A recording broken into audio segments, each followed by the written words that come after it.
My name is Rich Alveld, and you're listening to the Welcome to My World podcast. When the topic of mental health and wellness is discussed, it can be assumed that we are referring to mental illness. But that is not always the case. Mental health and wellness can vary significantly from one person to another. It can come from an acquired brain injury down to extended periods of sadness and everything in between.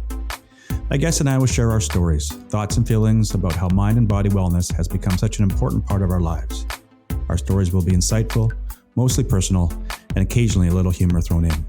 We hope what people hear and take away from these stories will help them overcome some of the challenges they face and or create a better understanding of the world around us. Because what appears fine on the outside may not be what is happening on the inside. So as the song goes, welcome to my world. Won't you come on in?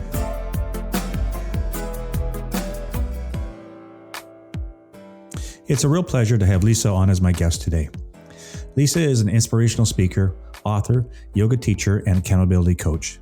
She's led a rewarding and successful career in the financial industry for over 28 years. When Lisa was faced with a life-changing event, she knew she was destined for something much larger. She used that event to fuel her passion to empower others to love themselves and inspire change in their own life by shifting their perspectives on how they're connected with their inner and outer being, even during chaos and uncertainty. Lisa, thank you for joining us on my Welcome to My World podcast. Truly appreciate you taking the time out of your day to do this. As with previous guests, the nature of this is just to help folks kind of understand that many times when we go through things in our lives, that although we think we're doing it on our own and we're out there on our own, there's others that have gone through similar things and are able to share with us their stories and have helped us overcome those things. I agree. And I'm going to ask you to kind of help us get through the things that you've been able to overcome. Amazing. Awesome. You want me to start? Yeah, thank you. Yeah, just go ahead. Yeah.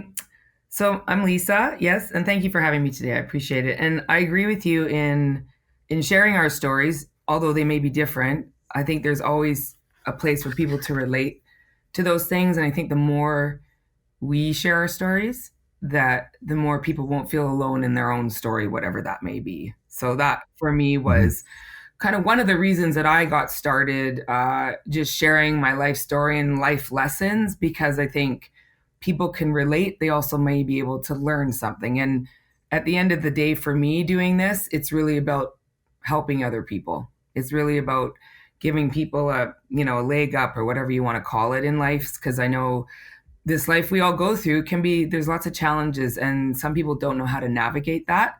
And sometimes they need to hear somebody else's story and maybe they can relate to it. Maybe that will help them through theirs, whatever point they find themselves. So for me, the thing that changed the trajectory of my life was about 8 years ago. Then when I was married at that time, my husband told me that one day that he didn't want to be married anymore.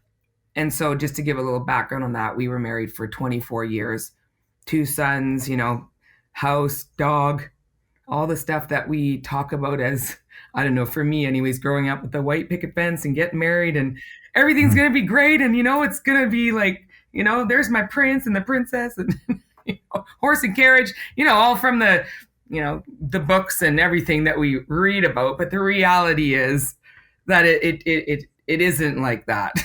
and marriage is a lot of work. And some people, like my parents, have been married for 57 years and they're happy, and so I definitely looked up to that. And I felt like that's the threshold, like that's where I need to, that's where I'm going to be. So that day, that changed my whole life. Like it was a tough, we'd gone through our challenges throughout our marriage. And so for me, that was a life-changing event. It was like processing a death, because it really was a death of, what I thought I was, the wife, I was always going to be the mother, of course, and I still am to my amazing sons who I adore and are amazing humans. But I always like to throw that in because I really am so proud of them. And, even sometimes the parents aren't together, we still showed up for them, and they are shining in this lifetime. So I'm so happy that that it impacted us, but they managed to, we were adults and managed to get through it. So from that day forward, really, I mean, that day I remember lying on my bedroom floor, like really just begging and crying to anybody that would listen to me, because it was heart wrenching. It was like a death, as I said. And I felt very alone in that moment. I said to myself, how the hell am I going to do this alone? Like, how financially, emotionally, how am I going to do it? And what am I going to do? And what about me? So I Right. ensued what I called at the time the poor me syndrome for quite some time, for months after, right? Why me? I'm Hmm. a great person. I'm a good mother. I was a great wife, all that. Why is this happening to me? And sometimes we don't know the answer, at least not right away. And then later down the road, it usually shows itself. And I'll sort of dive Yeah, into I'd that. agree with So that. I really had to figure out who the heck I was, because I was somebody throughout my marriage, but then I was on my own now, and had to figure out, what am I going to do? And really just look in the mirror and ask myself, who was Lisa and who did I want to be? Yeah. And so that was Yeah. a tough question, because we often get caught up in that. I say it like a merry-go-round that we just don't get off. It's like you're doing the same old thing every day, getting up to go to work, doing these things, taking care of the kids, taking care of everybody else but ourselves. And that's where I found I lost myself a lot in my marriage. I was what we would call a people pleaser. A lot of us find ourselves there, where Hmm. we're making sure everybody else is comfortable and happy and taken care of, but we lose sight of ourselves. Like, why aren't we taking care of ourselves? And so that was the big eye-opening moment for me in that point in my life, was really finding out who I was and what did I want to do, who did I want to be. There was a lot of fear with all that, not knowing, not knowing where am I going. Like, being single after being with somebody for 24 years, that's a whole nother call. But Yeah. right, it's like, wow, like that, it's kind of like this. I call this the wake up call. And I often relate to that, because it does wake us up. It wakes us up to, like, well, it wakes us up to how things can change that quickly in life. And then it wakes us up to what's possible. It's kind of how I looked at it. So what was possible was, what did I want to do? And the only way I could find that out was to try new things. And so really that's sort of I was on that path of finding a new Lisa, trying new things, trying to find joy amongst the chaos, as I call it at that point, for months, a good year at least, until I felt sort of as settled into where I was maybe going. But I'm still a work in progress, and that's 8 years later. But I can tell you, I've grown a ton in that time, and why I feel it necessary to come on here and just share the story. That, as I said, I tried new things. I did new adventurous things that I never thought I'd have the courage to do. And what I found in that fear that, hits us a lot, and fear will always be there in life. It is there no matter what we do, but it's a matter of just getting comfortable with it and pushing through it and doing it anyways. So I went and learned how to ice climb, climbing a 4-story frozen waterfall, Yeah. and rappelling down, the frozen waterfall. And people would think, wow, that's crazy, but so much fear, but so much exhilaration and like freedom in that, just doing it anyways. And then I learned how to rock climb too, because it's a similar sport, although it's just a rock face now, and you're rappelling down. Someone's got your life in your hands, looking down below, looking at that person, and it's a sense of fear for sure, but it was also a sense of adventure. And really, that's what I was looking for, those sense of adventures. Just as I said, trying new things, stepping out of my comfort zone. The comfort zone. Did you find that? Yeah. Sorry. Did you find that as you achieved one of those, challenging those Yeah. fears, that the next one became a little bit easier? Like, because I'm thinking, okay, for starters, where do you start? Yeah. Like, what do you do at this point? Yeah. Um, Overcoming fear is a big one. Yeah. But as you're doing these adventures, is the fear going You away, get or more is it comfortable just a with different it. kind I of think fear? it's always I feel like Rich, it's always there. Like even just getting on stage and speaking to people. It's always there, but it's you kind of learn how to adjust to it, I guess, in a way. And you learn how to just say yes and take the next step, because really it is putting one foot in front of the other sometimes and just pushing through it anyways. But I would say yes, as of course, like anything, when we get more comfortable in what we're doing, and it's no different than starting whatever it is, new career, new fitness routine. Maybe we're a little uncomfortable in the beginning, but it's like moving through Mhm. that uncomfortableness. It does get more comfortable, as you do it more. I wanted to circle back to the comfort zone, because when I use the word comfortable, I'd say, sure, you get more comfortable with fear, but where we grow most is when we step out of our comfort zone. Yeah. I mean, Yeah. I've said for years that being in a comfort zone is a dangerous place you to know what be. I say? That's where goals and Yeah. dreams go to die. Yeah. Like, I agree with that. I Yeah. mean, that may sound harsh, but it's true, because we're not being pushed to see what's possible if we're not stepping outside of what we're all cozy in, that every day getting up and going.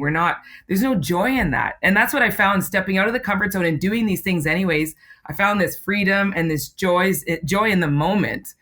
Because if I'd never done that, I would have never known. So, Mhm. yeah, getting comfortable with getting uncomfortable, really. That's kind of how I started Yeah. to do things.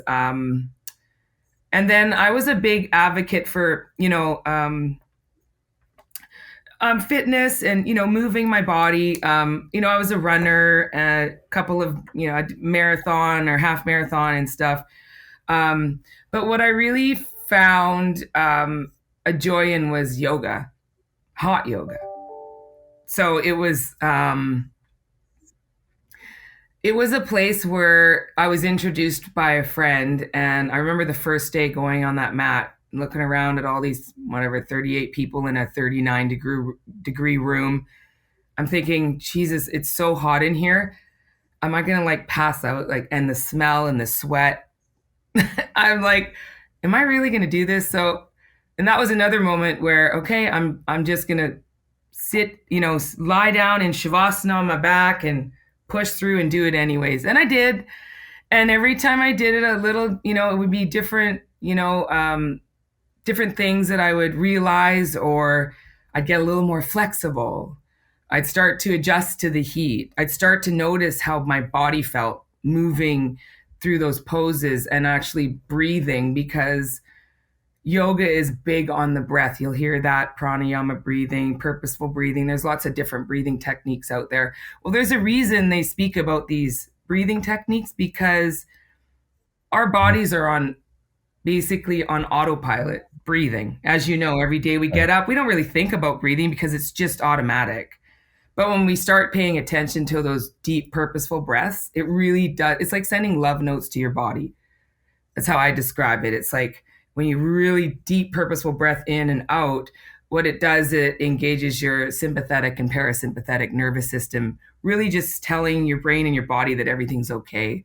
So I Right. always say, if you're struggling in terms of energy, your energy levels are low, or you're going through a stressful time, you may suffer from some anxiety, things like that. That is when, if you stop in the moment and just take 3 to 5 deep, purposeful breaths, you'll find your body will actually calm down, or you'll feel a sense of peace in your body. But most of us have Okay. to purposefully do it. Like, we have to remind ourselves to do it, or go to yoga, one of the two. So, so yoga, in my, what I found in yoga was the breathing really helped me. The bending really helped me in my body. And I use the saying, we bend so we don't break. And what I realized was yoga really taught me that our work starts from the inside out, being aware of our internal chatter, um, our joy, our spirit, whatever you want to call it, our energy. Are we in a negative state? Are we in a positive state? So I found the work that we do on the inside really does shine on the outside. And that work internally comes into play in everything we do in our life. Like, what brings you joy? That sense of joy, the sense of peace. And that's what I found with yoga. And that mat became my best friend. I had some of my best breakthroughs on that mat. And so when I say, we bend so we don't break, that really helped me move through different stages in my life, in whatever I was dealing with at that moment. And it just is a feel good thing. Like, I found that yoga it created this sense of calm and awareness of myself that I'd never discovered before. And so I loved it so much, I decided to apply to go be a yoga teacher. So I was 42 years old, and I'm like, heck yes, I love this. And I see the power in it for me. So how much impact can I make by teaching? So I was Right. 42. This was probably the chatter in the head at the time was, can I really be a yoga teacher? I'm like 42 years old. I don't know. Am I flexible enough? What are people going to think? And that's a big chatter with a lot of us that struggle with, what are other people going to think? And I learned through this transition in my life that they don't care as much as you think they do. And it's really none of our business anyways. So, when we could step through what other people think and pay attention to more what we think, So I went, so the yoga teacher training was for 6 weeks in Nicaragua. Oh, wow. And it was a life-changing event. Like, I never had been away, gone on a plane by myself ever in my 42 years. So again, stepping out of that fear of, can I be a yoga teacher? Oh my God, I'm traveling alone. Like, whoa, this is scary. Like, those are scary things I've never done. But again, I loved and saw the potential in myself and in teaching yoga that I did it anyways and stepped through that fear. And it was the most exhilarating, mind-blowing experience I'd ever experienced. I spent 6 weeks, practicing 3 times a day, studying for 3 hours a day, with 125 strangers that were from all walks of life and all different age groups. Some of them there processing things like I was, which are just, life's moments. Some of them wanting to be yoga teachers, some of them not sure, but they loved yoga.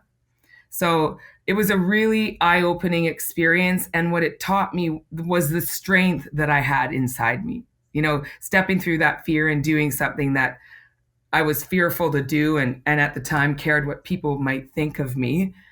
But what I realized with all these different, things I went through in my life, I almost look at them as stages. Like, yoga was my stage, and what I looked at the stage was standing in front of a room of, approximately 40 people in a room, teaching them, like, the impact I can have on their lives. Whether that's just being a teacher, whether that's a intention I'm setting or a realization I'm talking about in that room to those, to my students. And I think about where we all have stages in life. And what I mean is, like, I get on stage and speak.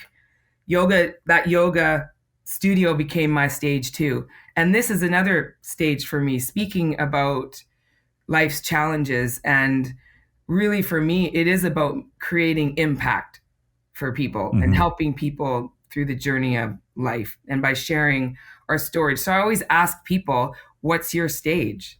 Like, where are you showing up on your stage? Like, how do you show up in the morning with your kids? Are you in joy?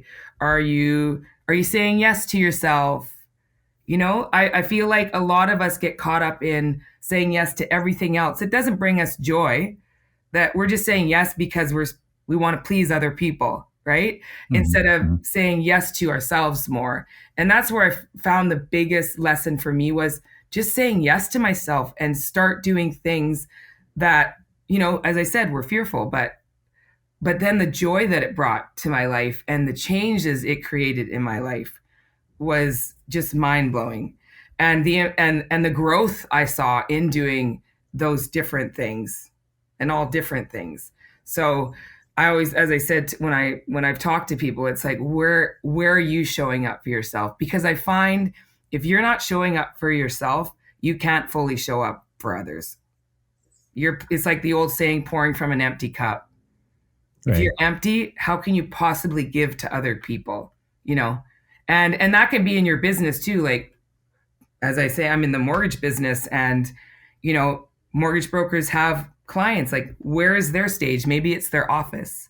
You know, people that are employed, where is your stage? Where can you make an impact in your life? And I always say, like, how are you showing up for yourself so you can fully show up for others?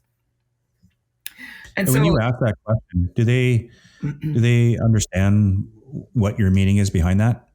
Like when you say, "Where is your stage?" and it's the stage. I'm usually prefaced like I am right now, talking about my story, and that's when I've used it where they're understanding.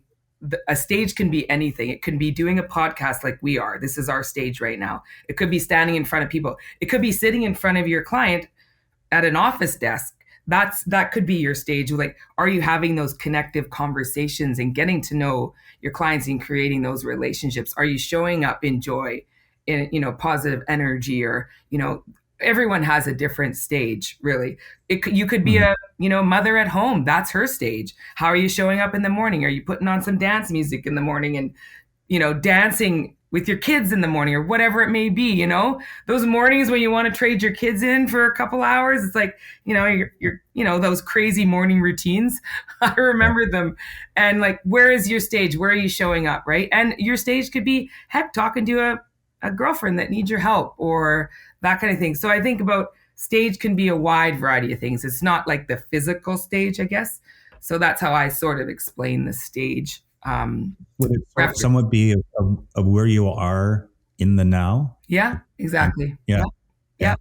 Present. Yeah. Present moment. Yep. Absolutely. Absolutely. So you know, from yoga, you know, I did write in a book with about 17 other women. We all just shared stories of, you know, struggles and strength. And that was a really cool experience, just working with other women. And again, learning about other people's struggles. We're not alone in this life, and everyone goes through different struggles in life. So that's why I found it so important to share, you know, my journey, my story, because I knew, you know, 52% of us are going to go through a relationship breakdown.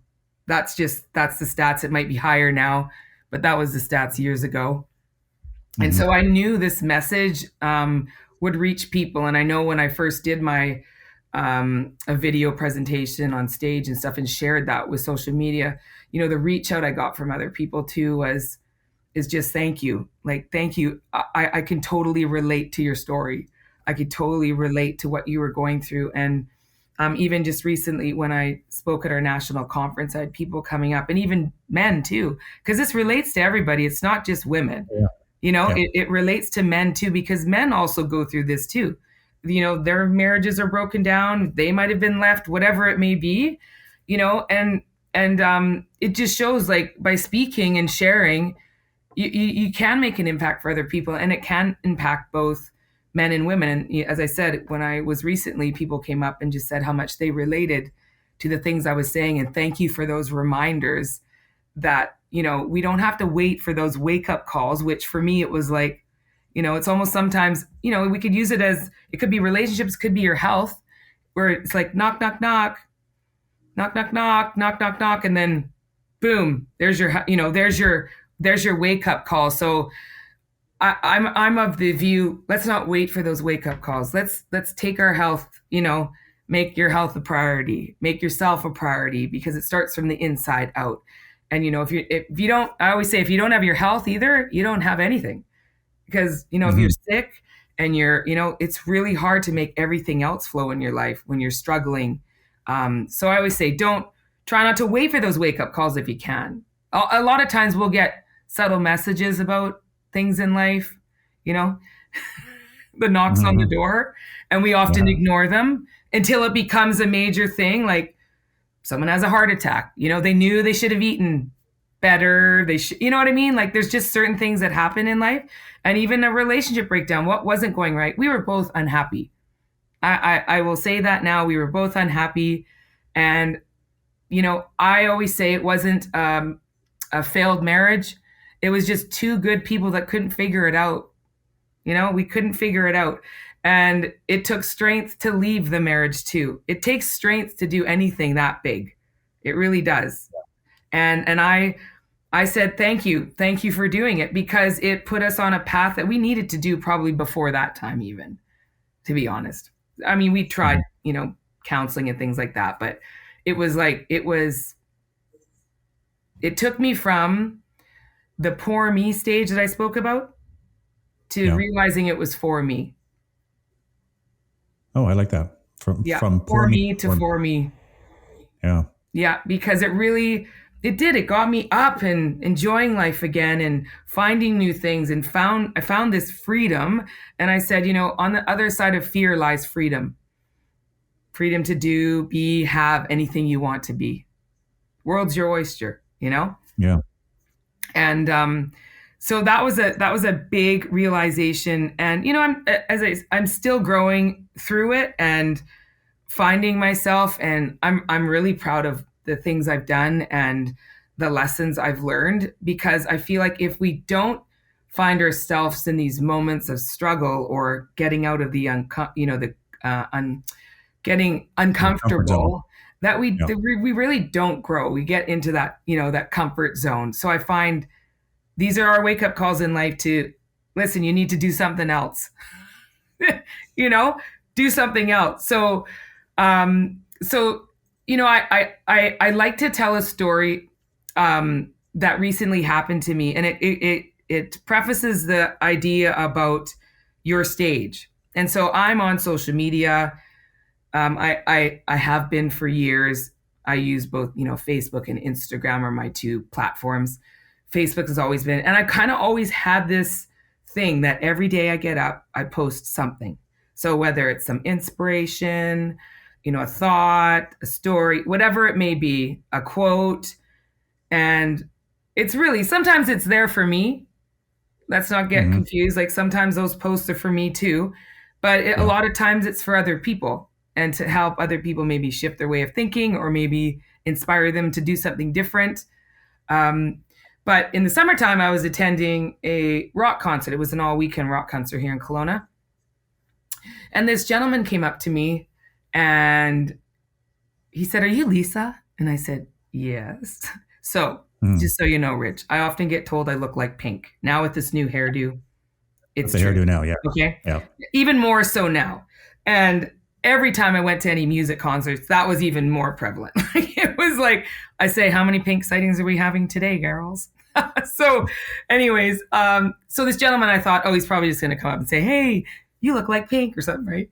So he says, "Is your name Lisa?" And I said, "Yeah, it is actually." And he goes, "I've been following you on social media for a few years now." And I'm like, "Oh, okay." He goes, "We actually are friends on Facebook. I have a lot of friends that are usually acquaintances, but we don't necessarily always connect. And my Facebook is public, so anybody really can look at it." And he said, "I work for the cardiac ward of KGH, which is our Kelowna General Hospital. And I work with surgeons and nurses, and I can't recall what exactly he's very involved in that whole unit." And he says, "Every day I go to work and we look at what's Lisa got to say today." And so they go in and look at my Facebook and they discuss what quote is or whatever I've talked about that day. And he says, "You don't realize how much impact you've made on my life and those people's lives by just doing what you do." And I was like, I started to tear up. I was like, wow, so for me, it's like, there's another stage, right? Facebook or whatever it is, like, that's just another stage. And it made me realize that I never even knew he was there. He never liked anything. He never commented on anything. Like, I didn't even know he was there, yet I'm making an impact. So my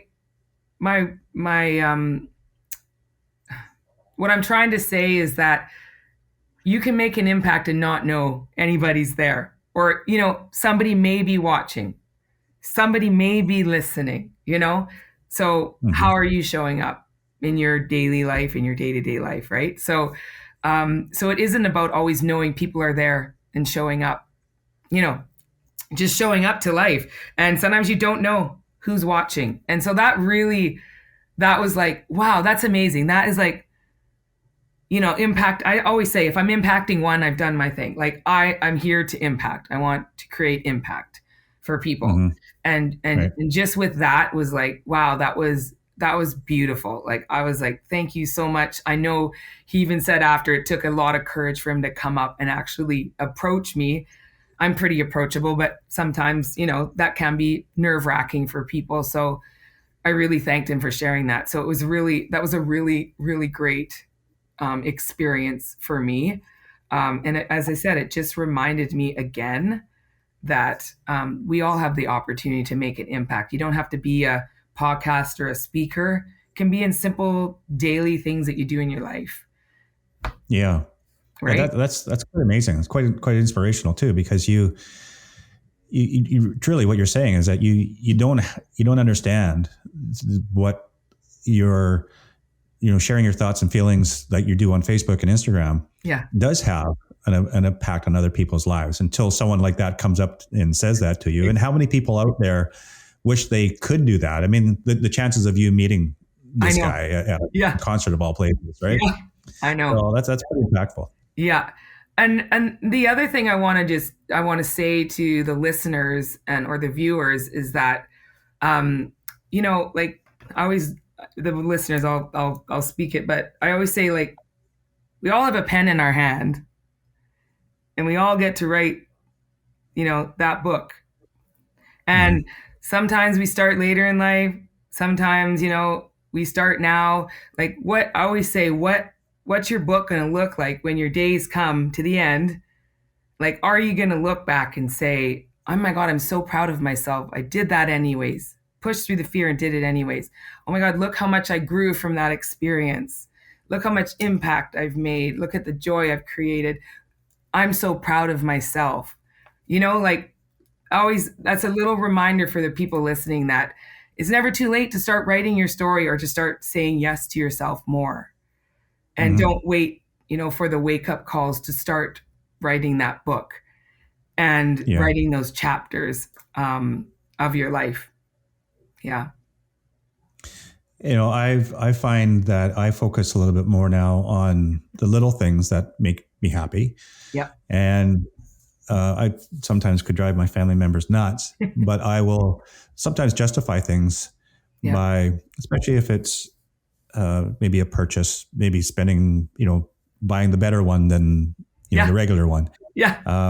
And I kind of justify it and say, like, from 5 years from now, is it really going to matter? Right. Like spending that extra $20 or $30, is it really going to matter? Right.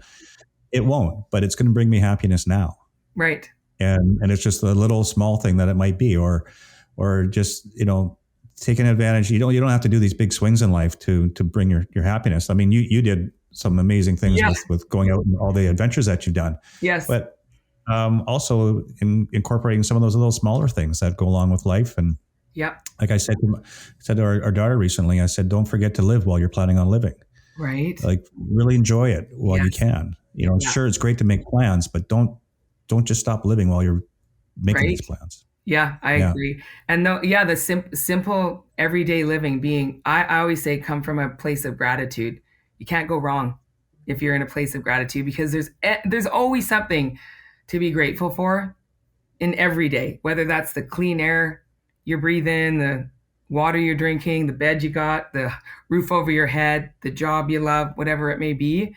Those are just simple things that we can always be grateful for in the present moment. As I said, present living is really, we only have today. We may, we have goals and dreams of the future, but really this is all we have. We don't know what tomorrow brings. We knew what yesterday brought and our past, because we all can learn from that for sure. And those are reminders and lessons that most of us needed at some point in our life, but we don't, I feel like we don't want to stay stuck there. There's no point in going back there. It's there to remind us, but it's also there to move us forward in a different direction often. Yeah, absolutely. Yeah. If you were to, if somebody was to say, can you kind of sum up your I guess, theories or your thoughts or your advice for somebody? Yeah. I mean, we've covered a lot. You've got a lot. But is there sort of is there a small summary or a mantra that can kind of wrap it and Yep. put a bow on it, kind of thing? Yeah. Push for the fear and do it anyways. Yeah. It honestly is just saying yes to yourself. The other thing, I feel like a lot of people, I've been pretty good and on a path of, I'm pretty committed to my health and fitness. But sometimes it took, even though I've the routine, but it took somebody to be accountable for, because I feel like us humans let ourselves off the hook really easily. Of course, it's like making up the excuses, because we can certainly come up with a lot of those, right? And it's funny, I heard excuses are just lies wrapped up in reason. I thought that was beautiful, you know? And I'm like, yeah, because we're all so good at, letting ourselves off the hook. I'll do it tomorrow, next day, this. So sometimes it really helps for people that don't have that commitment yet to themselves, or that they haven't created those habits yet that we get after doing it day in, day out, is having somebody to help you be accountable. So I've worked with health and fitness coaches before, just to learn how to, eat or exercise or get into a routine. And I feel like that's really helpful when you have somebody to be accountable for. So that really helped me along the way, just being accountable to somebody other than ourselves. I think that was a big just success for me in general. And I think if most people would say, when they did get that coach or did get somebody to be accountable for whatever it is, it did help create those things that they needed, or help them move through learning those things that they needed. And I honestly say it's almost like, they call it like habit stacking. You just create these habits. So, it's like working out. When you start working out, maybe you don't want to do it, and it's hard. You've got to lose some pounds. You got to start eating better. It's work. It's work. And a lot of us don't like the work, and it's uncomfortable. So it's like getting out of being, get comfortable with being uncomfortable. But what I found is, as you go forward every single day, because forward is forward, one step in front of the other. Doesn't matter how fast you're going, you're laughing at anybody on the couch, right? I say, you're always laughing at anybody on the couch. So forward is forward. And it's like, it doesn't have to be perfect. And I think that's also where we get stuck, is we have to make it look perfect. Just think of life as being imperfectly perfect, because we're not here to be perfect. Imperfect. That's the way we should lead, right? So I found, creating those little habits is by doing something over and over again, but it does take time. But the one thing is, you start seeing, when you start like doing that exercise program, you start feeling good. Imagine that. You start looking good. Imagine that. And then you want more of it. And then that's sort of where it creates that habit, because you see the benefits of doing it. So, but again, sometimes it does start with that accountability partner to get you started. We sometimes have to step out of ourselves. We don't know everything. As much as, I've been in the industry, financial industry, for almost 30 years, and I'm still learning new things. So if we just get out of our head to say, we don't have to be an expert.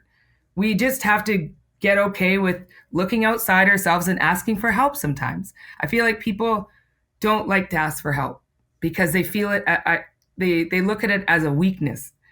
And it's not a weakness. It's actually a strength when you're reaching out and asking for help. It's like, I need to learn something different. So, get comfortable with asking for help, or find, as I said, that person that help you be accountable. Or those were some of the big yeses for me, were having an accountability partner, saying yes to myself more, creating those little routines in your life that, starting your day off with a meditation, or, off social media at 10 o'clock at night, and just like zenning out, peopling out, whatever you want to call it, and making yourself a priority too in there. So, and that's even, that can be found in any sort of, I feel like it's not just to people that maybe, my kids are grown and they're not living with me anymore, they're adults. And people are in different parts of their lives. They're married, they have kids and all that, and they may not have, there's always time in the day, and it's like scheduling yourself in, I used to say. Like, we'll schedule everything else in, our clients, dinner parties, all that stuff. but yet for some reason we don't make ourselves a priority. We don't schedule ourselves. And so I found, setting a sort of a commitment to myself of, this is what I do in the mornings. I always do a very short 12-minute meditation, and that just becomes a habit. You create that habit by doing it over and over again. So those are some of the little nuggets that I would say have helped me create a life of adventure and growth, and, hopefully impacting other people with just sharing the things I've learned along the way. Lisa, that's absolutely tremendous. Thank you very much. Thank you very much for sharing your story with us, and specifically the advice that you've given. I think it's inspiration. I've mentioned many times before, the hardest part is the start. Yeah. So once you can get started and stop making those excuses or the lies wrapped up into reason, or I said that right? Is just to get going and do it. Yeah. And I think once, again, it could be baby steps. It could be something a little bit larger, but exactly. Do those things in life and you'll be better for it. Thank you very much. Can't say enough of it. Thanks about all the things that you said. Truly appreciate it, Lisa. Thank you very much. Thank you so much. Being a guest. Thanks. Thank you, everybody.